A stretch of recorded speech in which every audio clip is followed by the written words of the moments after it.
I had a run of arguments so far, and basically in terms of different aspects of the notion of power and authority. They appear to be discrete, but they are not discrete. I mean, up to this point of time, it has been a single run of argument. Power and authority understood as phenomena.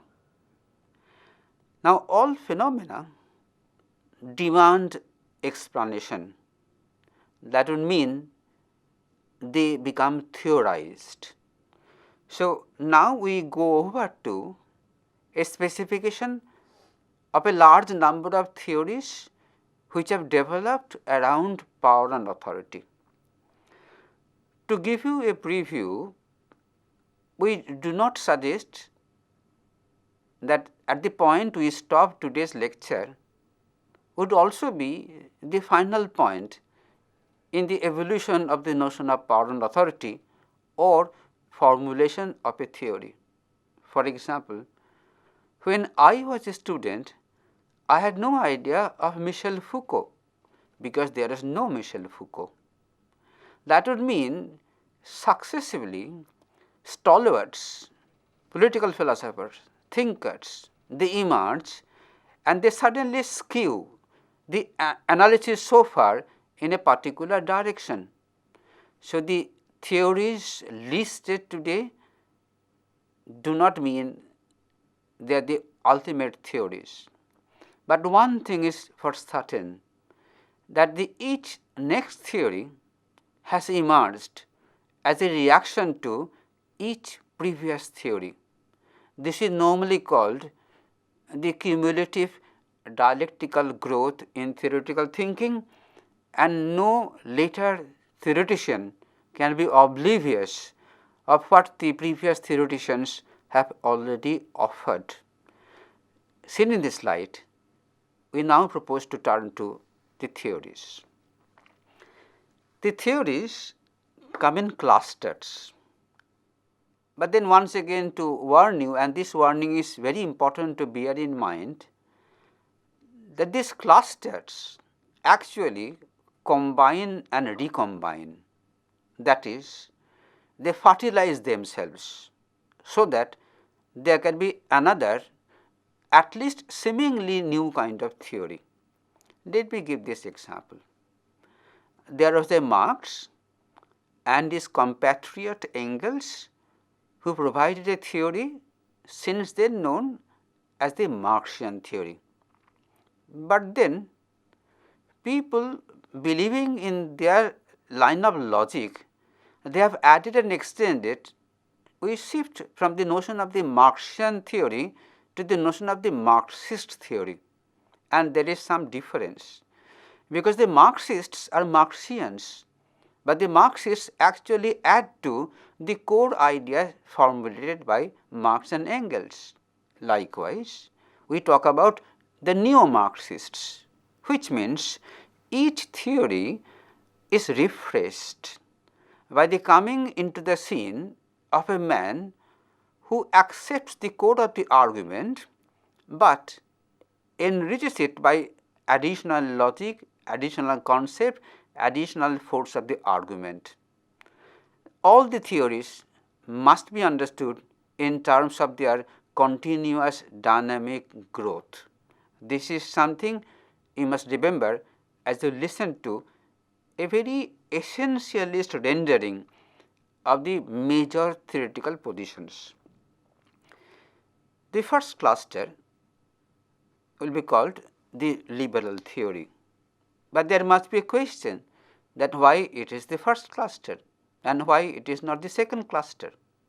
This is a very interesting question, because theories have their histories also, and as a teacher, as a speaker, as a learner, I can't normally disturb the sequence in which they appeared. It so happens that they appeared first as a clutch of what became known as liberal theories.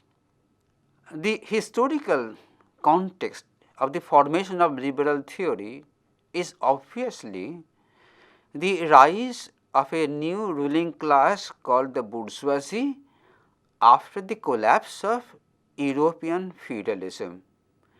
That was the moment when Europe was breaking out of authoritarian frame. Because authoritarian and liberal are antonyms, the theories which arose at the breakdown of the authoritarian systems of feudalism came automatically to be known as the liberal theory.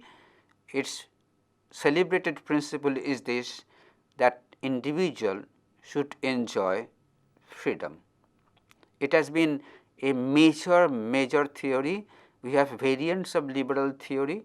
We talk about the distortions of liberal theory, but even then liberal theory continues to flourish.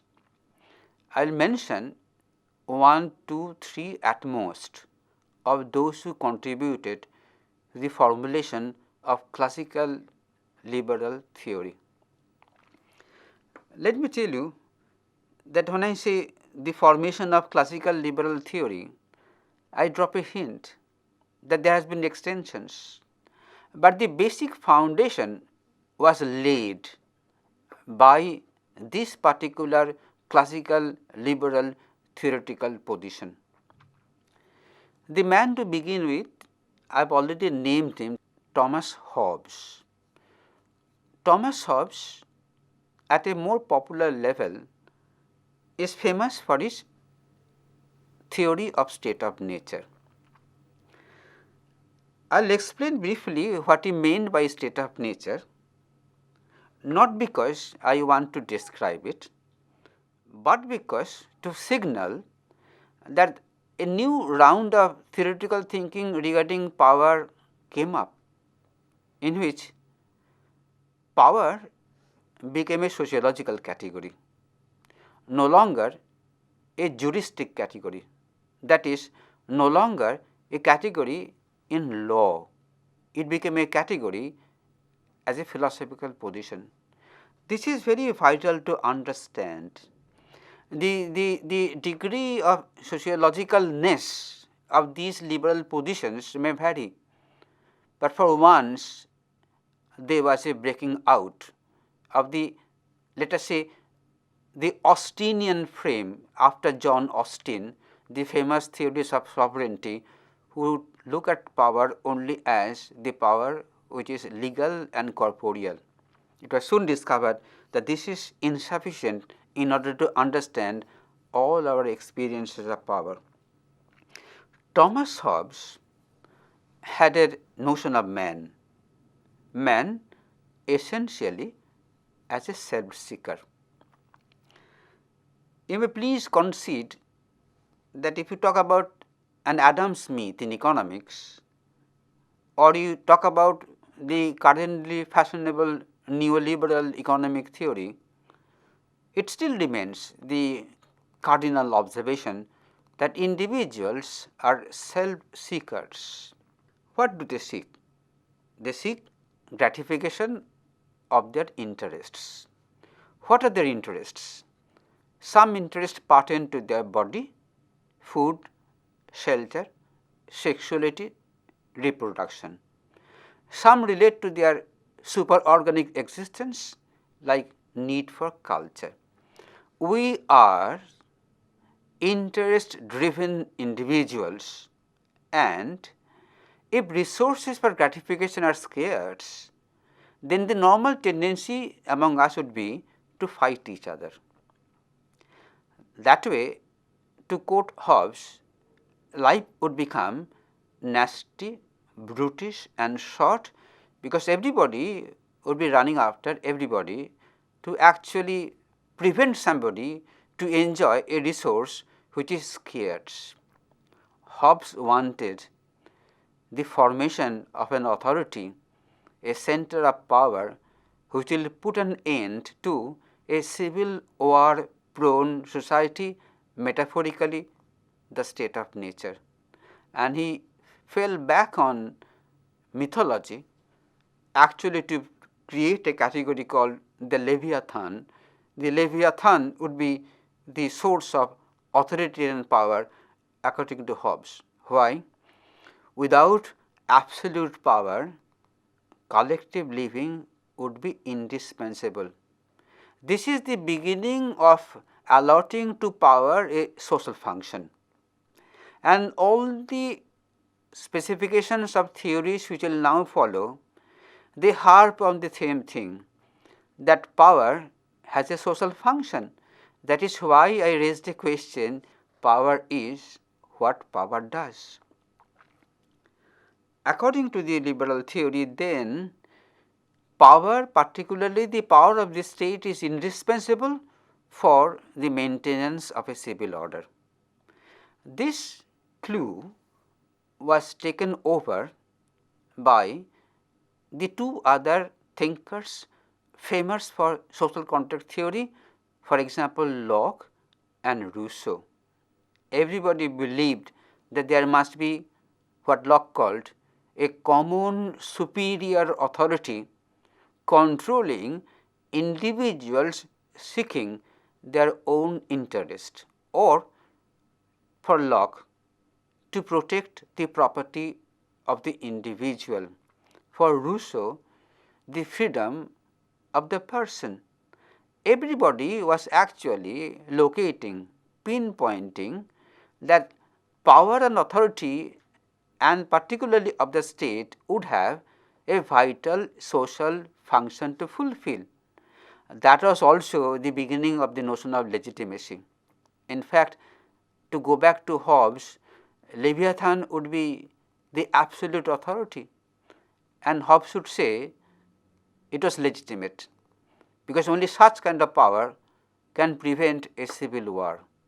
So, everybody would have an argument for even the absolute authority enjoyed by a particular center of power and authority, and this particular style of reasoning began with Hobbes, continued by Locke, endorsed by Rousseau, and that became the first major block of what we normally call the liberal theory. The second round of additions began with a man called Bentham, Jeremy Bentham, famous for his famous observation, the greatest good of the greatest number. And to secure the greatest good of the greatest number, there must be state power, as Bentham felt. This line has not been abandoned by anybody at all. With the onset of sociology, 1840-1920, with Durkheim and Max Weber, this social function of power and authority became much more pronounced. For Durkheim, state is a necessary institution to free individuals from the tyranny of the groups, which means state alone would provide the individuals their freedom, and without state, Durkheim would argue that there would be no social order which is founded on a secular moral order. I harp on the word secular moral order because with the collapse of feudalism, religion could not continue to be the foundation of social order. There had to be the reconstitution of the moral basis of society, and for Durkheim that was the role the state would perform. Weber had a larger involvement with the notion of power and authority. I have hinted already that he focused on authority, and I can now add he focused on bureaucracy also as a particular type of authority, and Max Weber said that no society can do without domination. So much so, he defined the state as an institution which enjoys the monopoly of physical violence. I again emphasize on the word monopoly to point out that according to Weber, there would be no contender of the state. State alone would be permitted to be violent vis-a-vis their citizens.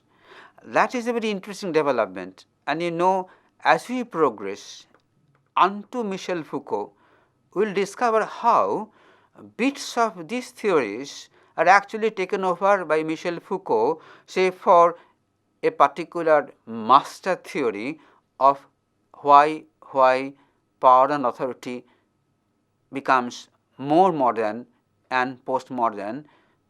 To this we will turn.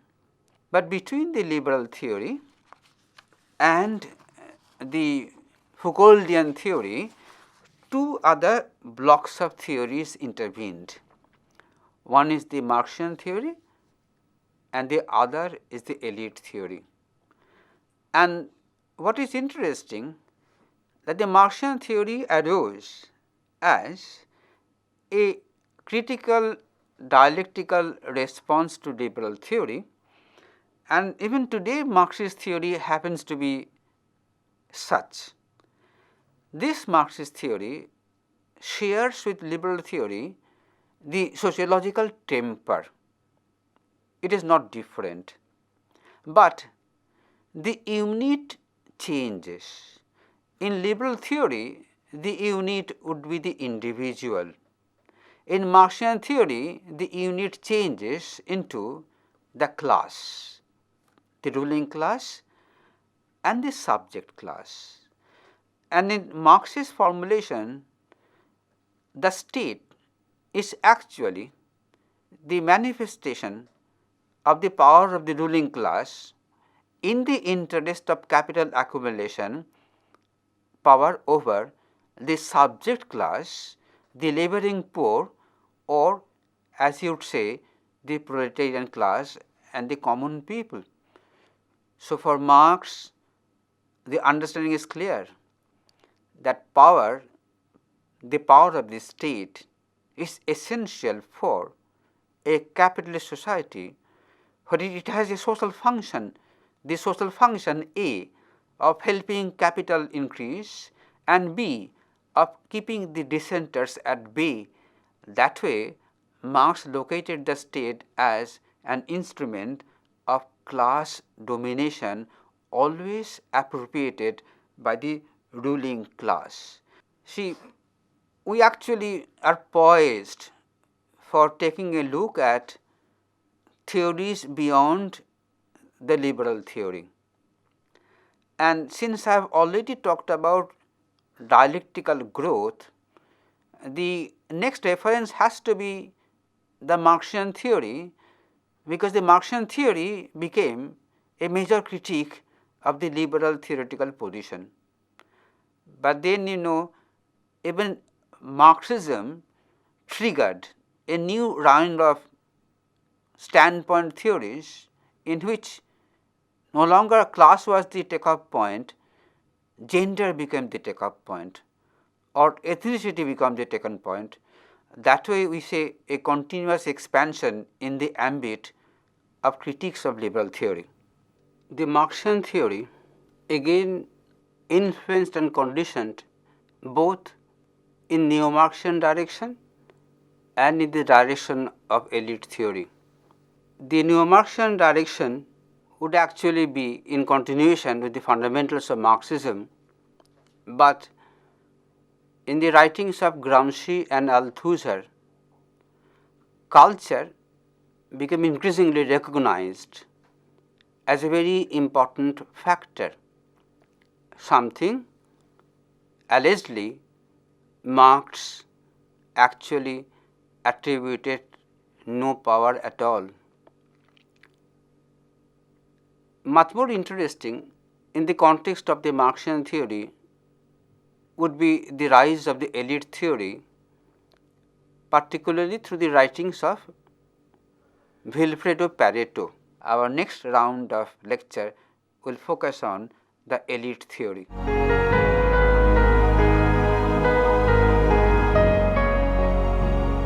Any discussion on power and authority you have just now argued must involve specification of the vital resources for power, because without the resources, power is inconceivable, and we have identified a number of resources beginning from body to mind, from sheer physical strength to cultural capital.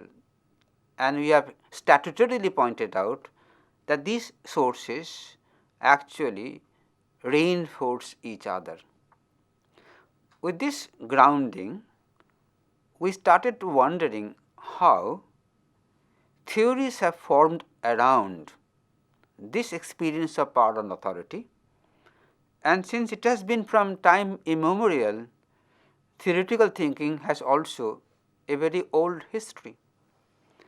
What he did and what he proposed to do in our next lectures also is actually, rather than go through the whole of history of theories on power, we locate the benchmarks. And the first benchmark would be the liberal theory, particularly because the formation of the liberal theory coincided with the rise of a new class, with the death of feudalism, with the emergence of capitalist liberalism. That's how liberal theory acquired a place of prominence. But this theory, focused on individual, actually triggered off an alternative kind of thinking which came from the writings of Marx and Engels, and they began to focus on class, particularly two types of classes, the ruling class and the subject class, or the owning class and the laboring class.